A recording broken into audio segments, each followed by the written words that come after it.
आप सभी को नमस्कार।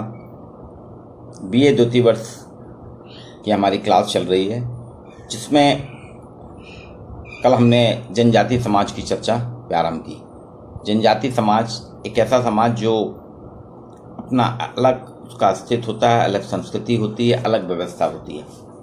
ये प्रकृति के साथ रहता है, प्रकृति में जीवन यापन करता है।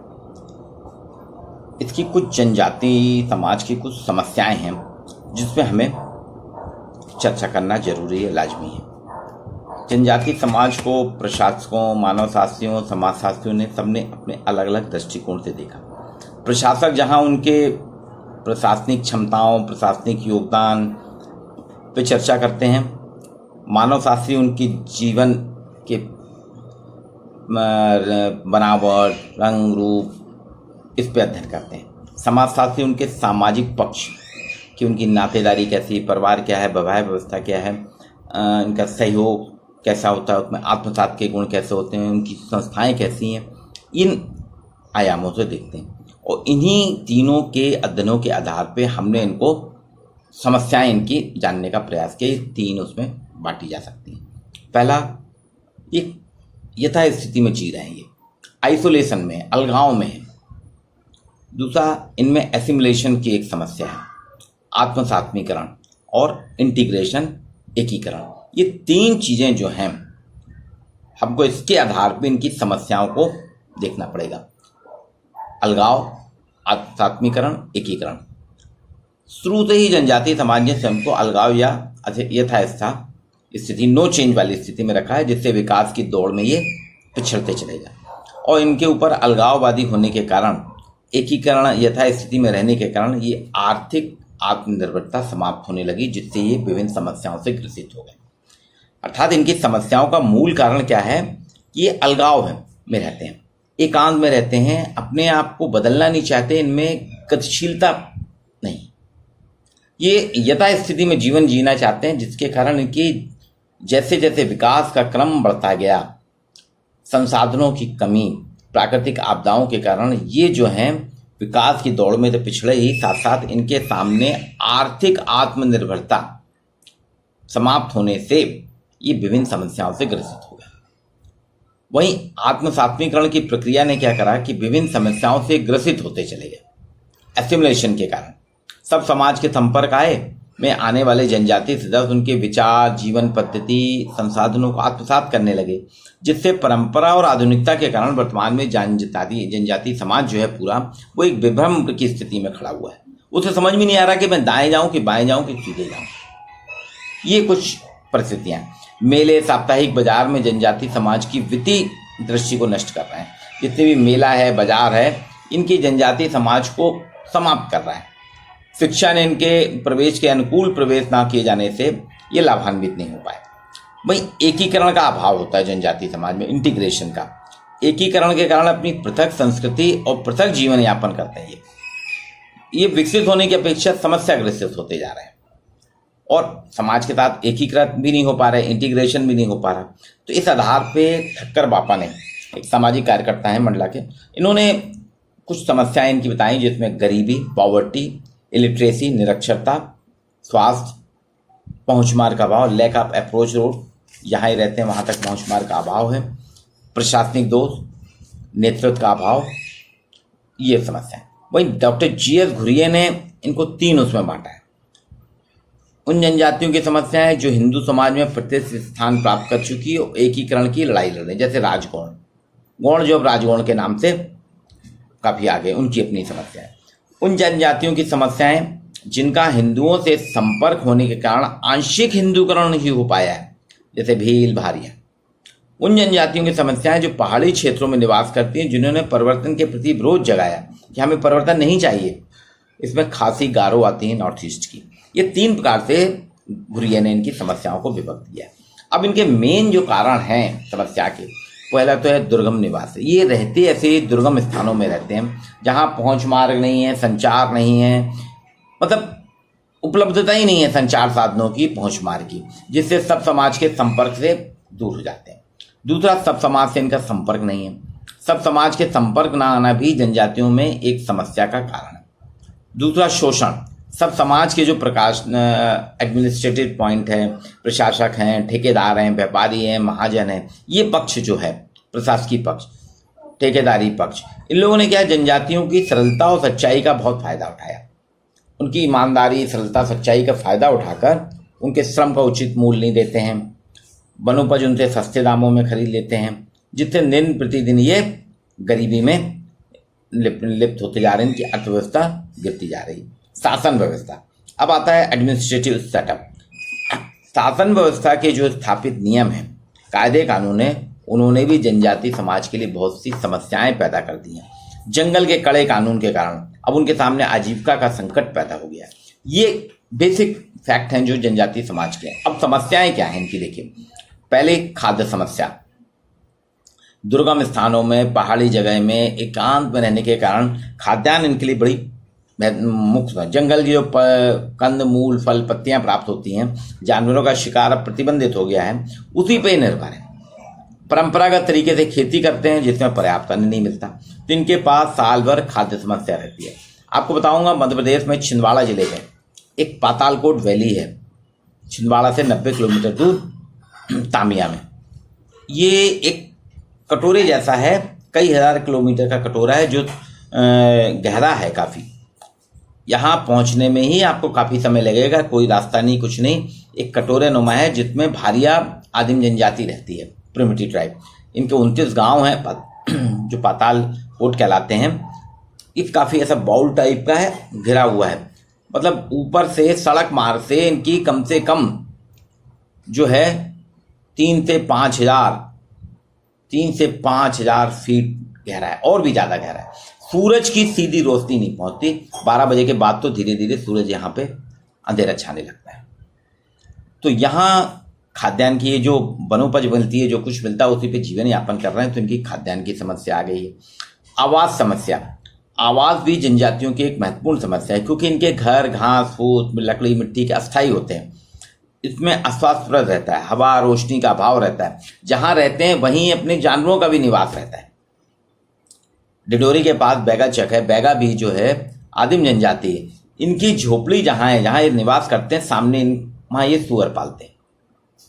अब सोचिए, सुअर पालन भी हो रहा है, गंदगी भी है, उसी में निवास कर रहे हैं, तो अस्वास्थ्यप्रद आवास समस्या भी इनकी एक महत्वपूर्ण समस्या है।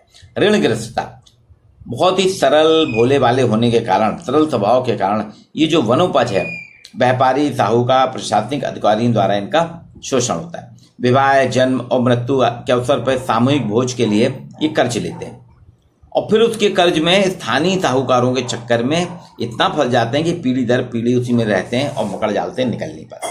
तो ऋणग्रस्तता इनकी एक समस्या है। इनके यहाँ ऋणग्रस्तता एक बहुत बड़ी समस्या है।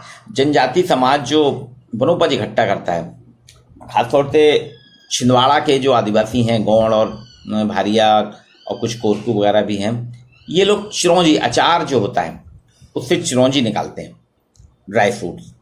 अब वो ला के देते हैं, साहूकार इनसे पूरे बोरे के इनको मात्र 100-200 रुपये दे देता है, और वो बाजार में 1000 से 1500 रुपये किलो के भाव से बिकती है। अब सोचिए, उनको कुछ नहीं मिलता, जबकि वो अचार से निकालते हैं, फोड़ते हैं, और उनको मात्र टोकनी के हिसाब से, एक टोकनी आपने 10 रुपये दे दिए, 100 रुपये, बहुत हुआ तो 100 रुपये दे दिए। ये झूम खेती, जनजाति समाज क्या है, परंपरागत कृषि नहीं करता, झूम खेती, ये इसको कहते हैं।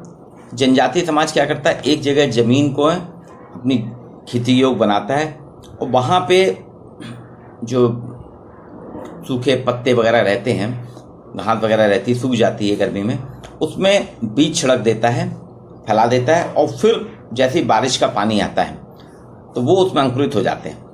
फसल काट लिया, फिर इसके बाद उस जगह को छोड़ के दूसरी जगह फिर ऐसे खेत बनाता है। ये कहलाती है शिफ्टिंग कल्टीवेशन। इसमें जंगलों को जलाकर बीज बोए जाते हैं। वन अधिनियम के कारण झूम खेती आज प्रतिबंधित हो गई, तो इनके सामने कृषि की समस्या आ गई। जंगल संबंधी समस्याएं, वन आदिवासियों का जीवन है, वन इनकी आजीविका निर्वाह का प्रमुख साधन है। वन की रक्षा और पर्यावरण संतुलन के कारण ये उसी में जीवन यापन करते हैं, लेकिन कठोर वन अधिनियम से अब इनके सामने आजीविका का संकट आ गया। जंगल के ठेकेदार भी जनजातियों से कम मजदूरी पे काम कराते हैं। स्वास्थ्य संबंधी समस्याएं। पर्याप्त और पौष्टिक भोजन के अभाव में अधिकांश जनजातीय समाज कुपोषण का शिकार है, कि उनका रहन सहन, जागरूकता की कमी, गंदे पानी का सेवन, साफ सफाई से ना रहने के कारण ये गंभीर बीमारियों से ग्रस्त रहते हैं। बैगा आदिवासी तो महीनों नहाते नहीं, इनका आवास सुअर के साथ होता है, जिससे अस्वस्थ वातावरण के कारण ये बहुत समस्याग्रस्त रहते हैं और बीमार पड़ने पर वैज्ञानिक चिकित्सा नहीं करा के झाड़ फूक देशी दवाओं का प्रयोग करते हैं, जिससे इनको स्वास्थ्य लाभ भी देर से होता है। लोक संस्कृति। आधुनिक सभ्यता और बाह्य समूह के संपर्क के कारण जनजातीय समाज अपनी परंपरागत लोक संस्कृति और ललित कलाओं से दूर हो रहा है। ये कुछ इनकी समस्याएं। अब इसमें बेसिक अपन देखते हैं। पॉवर्टी, निर्धनता। निर्धनता खाली जनजातीय समाज नहीं, पूरे भारत की एक प्रमुख समस्या है। विभिन्न योजनाएं बनी, पंचवर्षीय योजनाएं, ग्रामीण विकास, नगरीय विकास, जनजातीय विकास, इन सारी योजनाओं में औद्योगिकरण, हरित क्रांति, श्वेत क्रांति अवश्य हुई है, लेकिन गरीबों का फिर भी जीवन स्तर उन्नत नहीं हो सका। आज भी देश के 40 से 60% आबादी का जो जीवन यापन है लो पॉवर्टी लाइन है, गरीबी रेखा के नीचे है। इसमें से 8% आबादी तो आपकी जनजातीय समाज सम्मिलित है। ये इनकी मौलिक समस्या है, निर्धनता।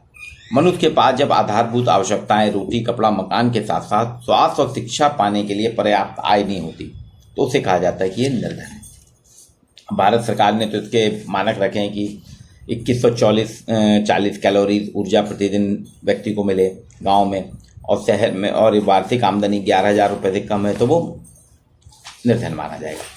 अब ग्लिन कहते हैं, समाजशास्त्री ग्लिन के अनुसार निर्धनता समाज की वह स्थिति है जिसमें व्यक्ति या तो अपर्याप्त आय या मूर्खतापूर्ण व्यय के कारण अपने जीवन स्तर को ऊंचा नहीं रख पाता। पोडार ने कहा कि निर्धनता उन वस्तुओं की अपर्याप्त पूर्ति की स्थिति है जिनकी एक व्यक्ति को अपने तथा अपने आश्रितों के स्वास्थ्य और शक्ति को बनाए रखने के लिए आवश्यकता होती है। अब ये निर्धनता है, इसके कई कारण हैं, क्योंकि हमने देखा है कि एक पूर्व कमिश्नर हैं छत्तीसगढ़, जो आजकल हो गया है, पहले अनुसूचित जाति अनुसूचित जनजाति के पूर्व कमिश्नर थे पूरे मध्य प्रदेश एकता, ब्रह्मदेव शर्मा जी। उन्होंने कहा था शासकीय योजनाओं का उचित क्रियान्वयन न होने से जनजातीय समाज 5 स्तरों पर वंचित हुआ। पहला, साधनों पर जो उनके परंपरागत अधिकार थे उन्हें मान्यता नहीं दी गई और इसके लिए उन साधनों के इस्तेमाल पर पाबंदी लगाई गई। काम करने वालों को उत्पादन के साधनों से अलग किया गया। श्रमिकों को पर्याप्त मजदूरी नहीं दी गई, उनकी स्वाधीनता का सौदा किया गया। मनोवैज्ञानिक दृष्टि से उन्हें अपने को हीन और वंचित समझने के लिए विवश होना पड़ा, जिससे उन्होंने अपनी इज्जत और सम्मान की भावना समाप्त हो गई। बी.डी. शर्मा जी ने बस्तर और पूर्वोत्तर राज्यों का अध्ययन कर स्पष्ट किया था, जनजातियों के वन उत्पादन से संबंधित परंपरागत अधिकार छिन जाने से अच्छी उपजाऊ जमीन उन लोगों के पास चली गई जो समाज के नहीं थे, जिसके चलते ये दिन प्रतिदिन निर्धन से निर्धन होते चले जा रहे हैं। उन्होंने जबलपुर में बरगी बांध के हजारों गौण विस्थापनों का बताया कि वो आज भी दर्द झेल रहे हैं। सरकारी प्रयास जो है उनका क्रियान्वयन उचित नहीं होता, इसलिए जनजातीय समाज पिछड़ता चला जा रहा है, गरीब होता चला रहा है। इसके कुछ कारण है। एक तो शिक्षा, जनजातीय समाज शिक्षा से वंचित है। 1931 की जनगणना में सिर्फ 0.7% जनजातीय समाज शिक्षित थे। 2000 में यह बढ़कर 31.6% हुई, जबकि राष्ट्रीय साक्षरता हमारी 66%। अभी भी 38% ही साक्षर है। परंपरागत कृषि करते हैं, ट्रेडिशनल तरीके से करते हैं, जो शिफ्टिंग के कल्टीवेशन वगैरह है। कड़े अधिनियम है, वन अधिनियम कड़े होने से इनके वनों से संपर्क इनका कम गया, वनों पे इनका अधिकार नहीं रहा। रोजगार का अभाव, दुर्गम स्थानों में रहने के कारण ये रोजगार से वंचित हैं। परंपरागत रोजगार नहीं होने से पर्याप्त आय नहीं थे। मादक द्रव्य, जनजातीय समाज नशा भी बहुत करता है, ये स्वयं शराब बनाते हैं मुहैया की और पीते हैं, तो उसके कारण इनको रोजगार भी नहीं मिलता और धीरे धीरे निर्धन होते जा रहे हैं। एक है ऋणग्रस्तता। सबसे गंभीर समस्या इनमें ऋणग्रस्तता की है। ये अशिक्षित होते हैं, भोलेपन इनका होता है, बहुत सरल होते हैं, तो सर्वाधिक शोषण इनका बाह्य समाज द्वारा किया जाता है। साहूकार जो हैं स्थानीय, वो इनको हमेशा ऋण देके, उधार नमक देके, खासतौर से नमक ही इनके लिए सब जीवन का वो है, नमक और खेती का बीज, उसको देके उधार में इनसे वसूली करते रहते हैं और दिन प्रतिदिन ये गरीब होते जाते हैं। ऋणग्रस्तता और दरिद्रता जो है दोनों एक दूसरे से कोरिलेटेड है, लेकिन आवश्यक नहीं कि प्रत्येक दरिद्र ऋण ले। सागर के प्रख्यात समाजशास्त्री प्रोफेसर श्रीनाथ शर्मा जी ने ऋण की व्याख्या समाजशास्त्री थॉस्टिन वेबलन के सिद्धांत पे की थी। कहा था आकर्षक उपभोग के लिए व्यक्ति ऋणग्रस्त हो सकता है, लेकिन कभी कभी प्राकृतिक विपदाओं के लिए भी व्यक्ति या परिवार को ऋण लेना पड़ सकता है। और जनजातीय समाज में ये एक महत्वपूर्ण समस्या है कि प्राकृतिक आपदाएं आती हैं, वन अधिनियम हो गए, तो वो धीरे धीरे साहूकारों के चंगल में फंस जाते हैं। और मूलतः जनजातियों में ऋणग्रस्तता का मूल कारण निर्धनता और अभावग्रस्त अर्थव्यवस्था। ये श्रीनाथ शर्मा जी सागर विश्वविद्यालय के पूर्व प्रोफेसर रहे, आज हमारे बीच में नहीं है, प्रख्यात समाजशास्त्री, उनका कथन है। उनने अध्ययन करा था जनजातीय समाजों का ये। अब उन्होंने बताया कि ऋणग्रस्तता के लिए निम्न परिस्थितियां उत्तरदायी है। भूमि और वनों पर जनजातीय अधिकारों की समाप्ति हो गई, परंपरागत कृषि में आज तक लिप्त है वो, अज्ञानता और शिक्षा, भागवादी प्रवृत्ति और संकुचित विचारधारा, जातीय पंचायत पे जुर्माना और फिजूल खर्ची, ये कुछ चीजें हैं जिसके कारण वो सदैव ऋण में ग्रस्त रहते हैं। अब इसके कारण क्या है कि इनमें ऋणग्रस्तता के विभिन्न कारण हैं। सांस्कृतिक कारण, मेला मड़ई दशहरा में अंधाधुंध व्यय करते हैं जब होता है त्यौहार। मनोवैज्ञानिक रूप से पीढ़ी दर पीढ़ी है, उससे बाहर निकलना नहीं चाहते। बंधुआ मजदूरी है, बेगार, भूस्वामित्व की समाप्ति, शारीरिक शोषण, ये प्रमुख समस्याएं। तो ऋणग्रस्तता भी जनजातीय समाज की एक प्रमुख समस्या है। अब एक और समस्या है इनकी, लैंड एलिनेशन, भूमि पृथक्करण। भूमि पृथक्करण एक प्रमुख समस्या है। भूमि पृथक्करण का तात्पर्य भूमि से पृथक करना। आज भारत की अधिकांश जनजातियां भूमि पृथक्करण से ग्रसित हैं। 88 देश की जनजातीय संख्या का लगभग 88% कृषक हैं। इनके लिए भूमि अत्यंत महत्वपूर्ण है, लेकिन जब इन्हें उनकी भूमि से पृथक कर दिया जाता है तो इनके सामने आजीविका का संकट खड़ा हो जाता है। भूमि का वास्तव में भूमि और दूसरा पृथक्करण, भूमि का अर्थ जमीन या भूमि, और जनजाति के लिए इनकी आजीविका है। इसलिए इनको पृथक कर देना यानी अलग कर देना, जिसके कारण इनकी आजीविका ही समाप्त हो जाती है। और जनजातियों का अपने भूमि के प्रति विशेष लगाव होता है, विशेष आकर्षण होता है, क्योंकि इसमें वो सदियों से निर्भर रहते हैं। जब वहाँ पे सरकार द्वारा, प्रशासन द्वारा दुर्गम स्थलों में सरकार ने कुछ कानून बनाए, है ना, वहाँ पे 1916 में ब्रिटिश सरकार ने बनाया था कि भूमि की उपयोगिता पर प्रतिबंध लगा दिया, वन क्षेत्रों में इनके लिए न्यूनतम मजदूरी करी। धीरे धीरे वहाँ पे जो शिफ्टिंग कल्टीवेशन को रोक दिया, इनको इनकी भूमि से पृथक कर दिया, इनको फिर बसाहट दूसरी जगह कर दी विकास के लिए। विकास के मद में कई वन हमारे उजड़ गए, तो इनकी आजीविका धीरे धीरे बिगड़ती है। जैसे भारत जबलपुर के पास बरगी डैम बनाया गया, तो वो जो ग्रामीण था, वहाँ जनजाति जो थे, उनको वहाँ से पृथक किया गया, तो भूमि पृथक का। तो ये जो भूमि की मांग जो बढ़ती जा रही है, इसमें जनजाति क्षेत्र ही सबसे ज़्यादा शिकार हो रहा है। इसके कारण क्या हो रहा है कि धीरे धीरे ये गरीब होते जा रहे हैं। 1991 का रिकॉर्ड बताता है कि उत्तर प्रदेश, जो आजकल उत्तराखंड में चला गया है, थारू और बुक्सा जनजाति के पास 2.5 लाख हेक्टेयर से अधिक कृषि भूमि थी, लेकिन आज उनके पास सिर्फ 30,000 हेक्टेयर कृषि भूमि है, बाकी शासन द्वारा अधिकृत कर ली गई। तो ये जो बेदखल हो रहे हैं, इसमें धन का अभाव रहता है, प्राकृतिक कारक हैं। अक्सर आप देखेंगे उत्तराखंड में बाढ़ वगैरह आती तो गांव के गांव बह जाते हैं। शासन द्वारा भू अधिग्रहण, शासन जमीनें ले लेता है। बरगी डैम के लिए जमीन ले ली गई। हर्षुद गांव सरदार सरोवर परियोजना में खाली कराया गया, जिसमें 2 लाख भील आदिवासी युवक 1995 के आसपास विस्थापित हुए थे। वहाँ एक छनेरा गांव में इनको करा गया, हर्षुद को खाली करके छनेरा बना दिया गया। तो आप सदियों से जब जहाँ रह रहे हैं, वहाँ से दूसरे शहर, दूसरे स्थान में जब करते हैं, तो भूमि पृथक्करण के कारण ये मानसिक रूप से भी गरीब हो रहे हैं। बाह्य समूह के स्वार्थ, नक्सली आतंकवादी ने इनके भूमि पृथक्करण कर रहा है कि कारण नक्सली आतंकवादी मध्य प्रदेश में बालाघाट, मंडला, डिंडोरी, शहडोल जिलों में इनको अपनी सुरक्षा भी करना पड़ रही है ना, तो उसके कारण ये अपनी भूमि से पृथक हो रहे हैं। इसी तरह कश्मीर, पंजाब, असम में भी पूर्वोत्तर राज्य हैं जो नॉर्थ ईस्ट के, वहाँ आतंकवादियों के डर से भी अपनी भूमि से पृथक हो जाते हैं। ये बहुत सरल होते हैं, ये कोई झगड़ा झांसी नहीं करना चाहता, अपनी जमीन खुद ही छोड़ देते हैं।